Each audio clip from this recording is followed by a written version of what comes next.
Hey everybody, I'm JJ Johnson. You're watching Reality Survival, and today we're going to take a little more in-depth look at radiation and how nuclear fallout can be dangerous to you, and how you can use these principles to understand how radiation works to keep you and your family safe in case there was nuclear fallout, occurring in our country. Now, I don't think that's a very high possibility or high likelihood, but either way, it's still important to know this stuff. So let's get started. Here on this first graph, we're just taking a look at the electromagnetic spectrum. And the important thing to take away from this one is that on the left, you have non-ionizing forms of electromagnetic energy. And then on the right side, we have the ionizing, which is ionizing radiation, and that is the stuff that is dangerous to us. So we're going to be looking at primarily covering gamma rays, alpha particles, and beta particles in this lesson. So this next graphic is just another look at the electromagnetic spectrum, and I thought it was important to show so that you can see the relative size of the wavelength. So if you look at that wavy center line there, and the comparisons underneath it, it kind of gives you an idea of the comparison of the size of the wavelength. So when we look all the way over to the right, we see gamma rays. That is at the smallest side, and we're down at the atomic nuclear level there. So when we're talking about radioactive decay, this is the process that is happening to the fallout from the nuclear weapon. And we're going to be looking at alpha radiation, which is essentially 2 protons and 2 neutrons, it's a fairly large particle. And then we have the beta radiation, which is essentially a high energy electron that is ejected. And then for the gamma radiation, we have a high energy electromagnetic photon. And some people have explained this as like a very small and tiny, kind of an intense electromagnetic pulse. So when alpha, beta, and gamma rays interact with an atom, they can knock off an orbital electron. And the loss of that electron can cause problems, including with everything from cellular death to genetic mutations, which could potentially lead to cancer in any living thing. And that is why we're concerned with radiation and why it's dangerous. So this graphic is showing the difference in the penetration power of the 3 different types of particles that we're talking about here. So the alpha can, basically be blocked by your skin or a layer of paper, and the beta can go through that, but can pretty easily be stopped by another small thin layer of aluminum or something along those lines. And as far as tissue goes, it's not going to even be able to get down to the bone level in most instances. And then your gamma rays is going to take a lot more dense, thick material to stop. So in this graphic, we're just taking a look at the different zones that we could see in a nuclear detonation. In the center zone, you've got the fire and the heat and your electromagnetic pulse, and the radiation, the initial radiation release, is also going to go out to about where that distance of the fire and heat blast goes out to. Then you're going to have the blast wave that's going to travel out further and do damage to buildings and people and soft tissue injuries and things like that. And then you've also got the fallout that we have to deal with. And the rest of this video is going to be primarily concerned with the fallout. But before we do that, we'll go ahead and take a look at a closer cross-section of what some damage, typical damage that can be done in the distances that it may be affected. All right, so here we're looking at kind of a cross-section, if you will, that shows the distances that would be involved for damage as far as a 10 kiloton detonation goes. Now, the number and the yield isn't really that important. What's important is just understanding the kinds of damages that are done in different zones. And so in the severe zone, you're looking at nearly all buildings being destroyed, very few survivors, and very hazardous outdoor radiation levels. At the moderate zone, you've got significant building damage and rubble. Light buildings are pretty much destroyed, blown out interiors of larger buildings. utility poles down, fires, significant major injuries, early medical assistance on can significantly improve the number of survivors if you can get that done. And then at the light damage zone, nearly all windows are shattered and damage is done to building facades. Some, mostly minor injuries, come from flying glass and debris, and they are highly survivable even without immediate medical care. And then the last section is the beyond light damage zone, where windows could potentially be broken, doors might be blown in on the side that are facing the blast, but there's going to be generally few minor injuries. And you can see that that reaches out to about roughly 6 miles for even the lightest section there. Okay, so here's a graphic from nuclearsecrecy.com, and this is a graphic representation of what would happen if a 300 kiloton device was detonated over Indianapolis. And the outside of that gray, the outer gray zone, is about 5 miles. And you can see that even though there may be some differences in the representation of the graphs that I just showed you, the main difference is actually in the fireball size and the blast zone. The blast zone is much bigger in this one than in the other one, but the area affected is not a whole lot bigger, even though it is 10 times, or no, 30 times larger, something like that.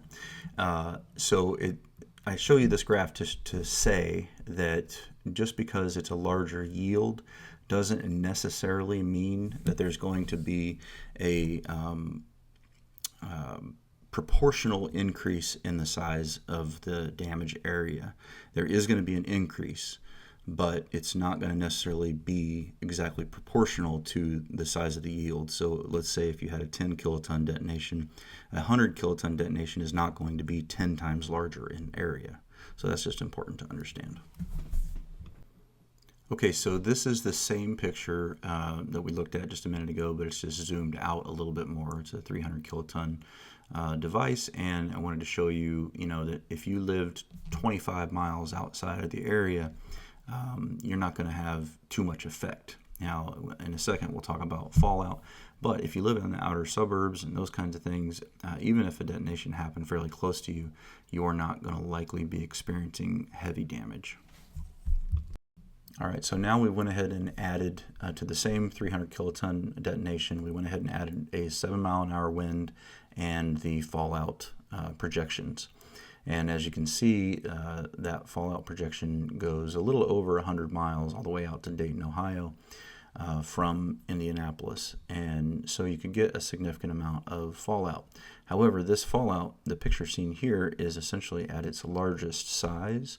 And so in the following slides, just in here just a little bit, we're going to show how the size of that fallout field grows and shrinks fairly rapidly because of the rate of decay. So if you didn't live downwind from a nuclear detonation, even if you were only 15 miles, 10, 15 miles or something like that from a detonation, you might not even have to shelter at all. It all depends on what the wind's doing and all that kind of stuff. So, you'd want to make sure you keep up to date on the wind conditions and everything so that you'd know if you needed to take shelter at your location. So this is a look at the same detonation, the same 300 kiloton detonation, but it's an air burst instead of a surface burst. Notice that we don't have any fallout, significant fallout issues to deal with according to this graphic. There probably would be some, but it's not showing it as significant enough to show.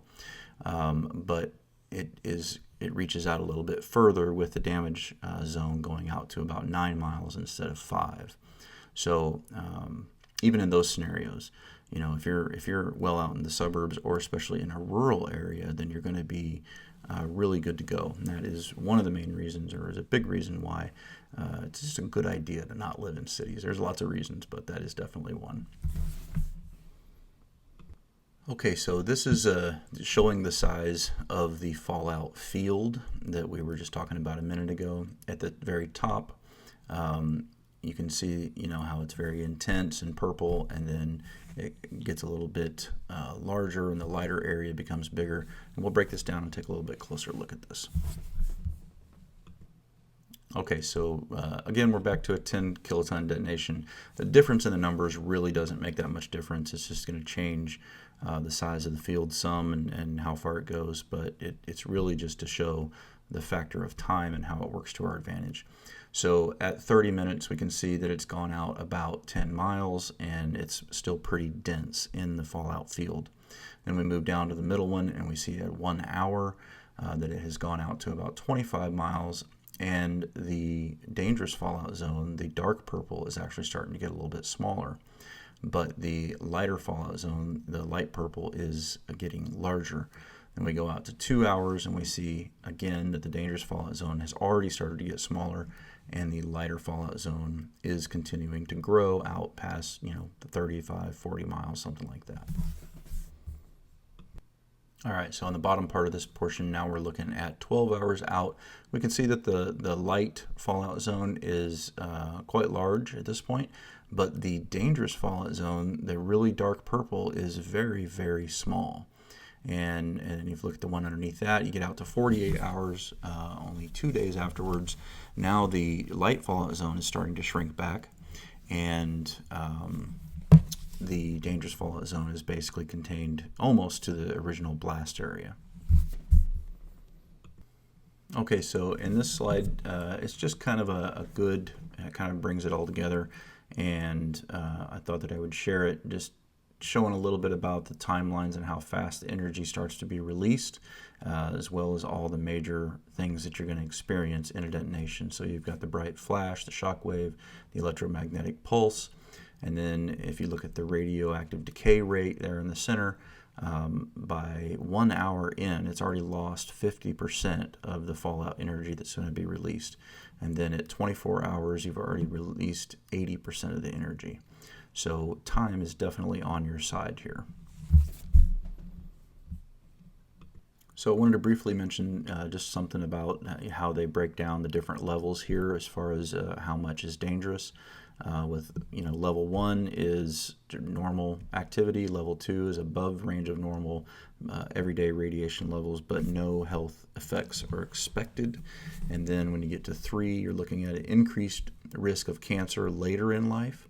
Symptoms may take decades to appear. And then at level 4, you have increased risk of radiation sickness, but death is not likely. And symptoms may appear in hours to days. And then at level 5, of course, death may occur within days to weeks. So the dosage there at the high side is like 2 gray. And then where you could be looking at increased cancer later in life would be around 20 millisieverts. So just to give you an idea of kind of how they break that down. All right, so how do we protect ourselves from radiation? Number 1, time, wait it out. We're going to talk a little bit more about this, then we're going to move on to distance, and that is that you want to stay as far away from radioactive fallout as possible. And then with shielding, you want to put as much mass between you and the radiation source as you can. And then the last one that doesn't get talked about as much is contamination control. You want to make sure you keep your shelter area free from radiation, radioactive dust, and radioactive fallout. Okay, and so in this graphic, we're looking at the rate of decay of the dose rate from radiation from fallout. So on this example, if we started out with a dosage of 1,000 roentgens per hour, like an hour after the initial detonation, say, then 2 hours in, that dosage would be reduced already to 480 roentgens per hour. At 7 hours after that, you'd be looking at 100 roentgens per hour, and then 43 roentgens per hour after 14 hours. And then at 48 hours, you'd be looking at 10 roentgens per hour. And then if you move the scale all the way out to 2 weeks afterwards, you'd be looking at 1 roentgen per hour. So that doesn't factor in anything else.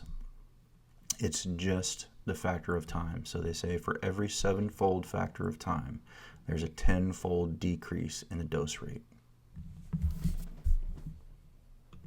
So I thought this graphic was useful. It's got different amounts on there, and so we're dealing at 3,000 Roentgens per hour instead of 1,000 in this previous slide.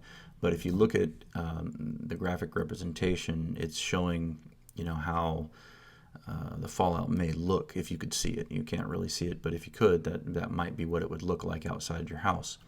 And so, after 7 hours, it starts to, significantly reduce. And then after 30 hours, it's, after 48 hours, it's down to 30 Roentgens per hour. And then after 2 weeks, you're down to 3 Roentgens per hour. So, again, just looking at how time makes all the difference in the world. Okay, so I added this in here because I wanted to cover attenuation. Sometimes people get confused when they're talking about attenuation on gamma radiation, and they confuse that with absorption. And so when trying to attenuate gamma radiation, basically that is saying how long it takes for it to diminish in power. And one photon can go almost 900 meters or so before it starts to be completely attenuated. It loses about 50% of its power at 90 meters. Now, attenuation is a completely different thing from absorption. Absorption is what we're going to talk about next, and it is why distance is so important. So just remember, when we're talking about these next things, we're talking about absorption. We're not talking about attenuation of the gamma radiation. Okay, on this graphic, and I've got a few that are like this that try to show it in several different ways. So if you imagine a source of radiation being fallout, a particle of fallout, and you look out and you say, okay, it is going to shoot out 8 radioactive particles. If you are closer to the source, then you're going to basically absorb all 8 of those particles. If you move further away from the source, then you might only absorb 1 or 2 or 3, or however many, depending on how far away you are. And so that is the reason that distance is so important. So let's look at some other ways of seeing this. All right, so here is another example, considering the source is on the left, and then if you were 1 meter out, you might get a dose of, say, 100 milliroentgens. And then if you move 2 meters away from that source, your dose would already be down to 25 milliroentgens. Let's look at a different way as well. So here we're looking at the inverse square law. And if you imagined that you were standing right in front of the panel with the R, you would get all of those photons would come through you. Now let's just say that your body represents 1 square, and then if you say that you're the bottom left square in the example of 2R, then that means that you would only then get 2 photons through you instead of all of them. And then if you're still the bottom left when you move out to 3R, then you would only get 1 proton or 1 photon coming through you. And so that is why distance is so important. It's about the level of absorption, not the level of attenuation. The photon is going to move through stuff. It travels at the speed of light, and it can penetrate a whole lot of matter. So the distance isn't doing anything to really lower its effective power levels. It's just keeping you from getting hit by so many photons. Okay, so here is a graphic from, I think it was from one of the old civil defense ones. It's saying that, the intensity of the radiation from a source falls off sharply with distance. So you can see that if you're 2 feet out, it's 1/4 of the intensity. If you're 3 feet out, it's 1/9. 4 feet, 1/16. 5 feet, 1/25. 6 feet, 1/36 of the intensity. This is another graphic from one of the civil defense films, and it is saying that if you move 10 feet out, then you will have reduced the amount of absorption by 99%. And so that is why I say to you guys, try to get 10 feet away from it if possible. But if you can't get 10 feet, then get as far as you can. Maybe it's only 6, maybe it's 7. But the point is you want to be as far from the radiation source as possible. So now we've looked at time and distance. Now we're going to take a closer look at shielding and some of the amounts of shielding you might want to try to get. All right, so with shielding materials, the thickness required to weaken the gamma radiation from fallout is far less than is needed to shield against the initial gamma radiation. Fallout radiation has less energy than a nuclear detonation's initial radiation. For fallout radiation, a relatively small amount of shielding material can provide adequate protection. This shows the thickness of various materials needed to reduce residual gamma radiation transmission by 50%. So you're looking at about 3/4 of an inch of iron or steel, 2 inches of brick, 2.2 inches of concrete, 3.31 inches of dirt, 6.8 inches of ice, and 8.2 inches of softwood, and then 20 inches of snow. Now, the principle of half value layer thickness is useful in understanding the absorption of gamma radiation by various materials. According to this principle, if 2 inches of brick reduce gamma radiation level by 1/2, adding another 2 inches of brick, another half value, will reduce the intensity by another half, namely to 1/4 of the original amount. 6 inches will reduce the gamma radiation fallout to 1/8 of its original amount, 8 inches to 1/16, and so on. Thus, a shelter protected by 1 meter or 3 feet of dirt would reduce radiation intensity of 1,000 centigrade per hour on the outside to about 0.5 centigrade per hour inside the shelter.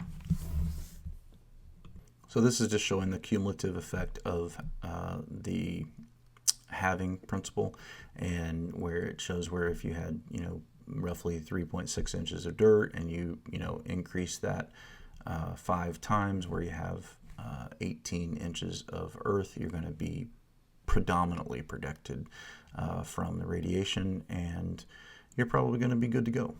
And that's one reason why basements are quite effective at helping to shield us from radiation. Okay, so I added this graphic just to get you to think about, if you have like a walkout basement, then you would still want to go ahead and go in the basement even if you had one side that was exposed to fallout. But what you could do is you could pile the shielding just up, say, 2 feet or so from on that outer wall. And if you pile it in a bunch of material, stacked up against the walls and everything like that, that's going to help shield you from that radiation that's sitting at ground level, at the base of where your door is, or whatever the case may be. You don't have to go all the way up the wall because of perspective and the fact that these photons, they mostly try to move in straight lines. So you can think about, where you need to apply the shielding in your house if you think about this principle. I thought this graphic was really useful. So if we start on the left here, when you're looking at the numbers, the higher the number value, the better the protective factor. And so if we look at a regular one-story building with just a wood frame home with a basement, you can see that if you get in the basement, you got a level 10 on the protection. And these numbers are just representative. They're not necessarily anything to live by or anything like that. Just trying to show what's more effective and what's not. Move over to the 2-story. Your basement now has a 20 protection factor because the fallout on the roof is further away. And you look at a 3-story building and it's now moved to 50.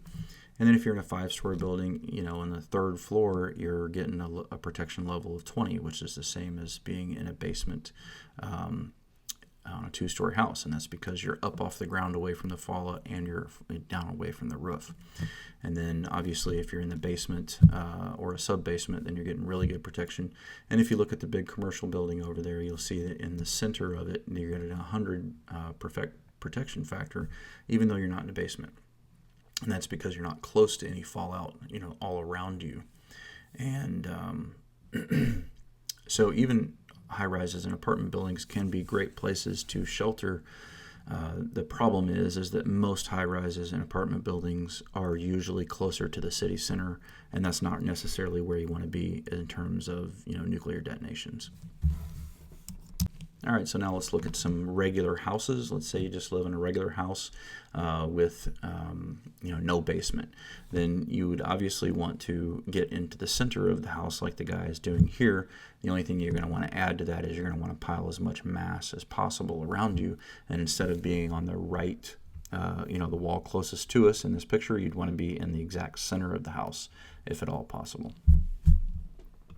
Now, in these examples, the person is in the basement, and she's going to be pretty good there. She could improve this a little bit if she's like the person at the right, and they made some sort of a makeshift shelter or something like that, and got in the corner that is best protected from dirt by two sides. That's going to help her out a little bit.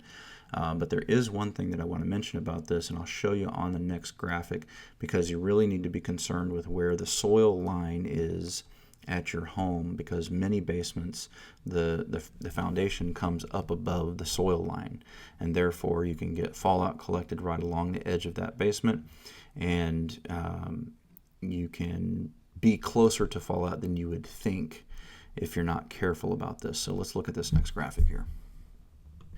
So I thought this was a really helpful one. So if we start looking down at the shelter that the family has built in the bottom right corner, that looks great. And the reason that it is good is because you're getting the advantage of being below the ground. And if you notice, they've also added additional earth along the edges of the house to make sure that they don't have any fallout right at their head level when they're standing up in their shelter. And so that's why I'm cautious about people when they talk about only using the best corner. The best corner might be good as long as you've got earth built up on the outsides of those corners to keep you from having that fallout within 18 inches of your head if you're standing up in that shelter. Otherwise, you'd want to move it to the center of it. And if you look at the center room on the main floor, you can see how that's a lighter shaded area. They're trying to represent there that you don't have as much fallout there or as much absorption there because you're in the center of it, and you'd be exposed to a little less. So basements are the best. Two corners surrounded by dirt are good, but make sure that you add earth up over the top of where your shelter level is. Otherwise, you could be getting doses at your head level there that you wouldn't really want. So I thought this was also helpful, and it really doesn't matter where you decide to shelter in your home. You're just going to have to do the best with what you've got. But no matter what you pick, you need to do like this guy did, and you need to pile mass all the way around you. Whatever you can find, furniture, doors, dressers, barrels, boxes, dressers, it doesn't matter, books, anything. You want to put those all around you in between you and the radiation sources. So the radiation sources are going to be along the outsides of your home and then also from your roof. So you want to have stuff, if you're in a two-story home, above you as well. Or even if you had an attic space, you could put stuff up there. So just make sure that you pile up all that mass around the room that you decide to shelter in. Okay guys, so this is just a quick kind of cross-section of a fallout shelter that was built in the home. You could actually build these fairly easily. They don't require a whole ton of material if you use the corner of your basement as a good spot, because you're basically only having to build two small walls plus the ceiling, and then maybe a little extension on the doorway there. So not too difficult to build and add into a home. If you wanted to take the time, and energy to do that, it would be a helpful thing. And you could just call it a storeroom. It's a great place to store food and preps and all that kind of stuff. Again, just make sure that you get the shielding over the top of your head, as well as increase the amount of earth on the outside of it around at the top of your foundation as well. All right, guys, so that is it for today. Thanks for watching. I definitely appreciate it. If you click like and share this with your friends. If you're new to the channel, please subscribe. Talk about all manner of disaster preparedness and try to get you ready, to weather whatever comes our way. And last but not least, if you are interested in installing an EMP shield in your home, then you can use the discount code Reality Survival over at empshield.com to save $50 off per unit. And those devices are built to protect your vehicle and your home from an electromagnetic pulse should we ever have to deal with a nuclear incident like this. And that would ensure that your car would run so that you can get home from work, and that when you get home you can power up your generator and all the lights and all the appliances and everything in your house, your refrigerators, your freezers, would still work the way that they're supposed to. So that's going to give you a great advantage. So again, save $50 off by using discount code RealitySurvival over at empshield.com. Thanks for watching, guys. Don't forget to live 6 Ps. Proper prior preparation prevents poor performance. Stay safe.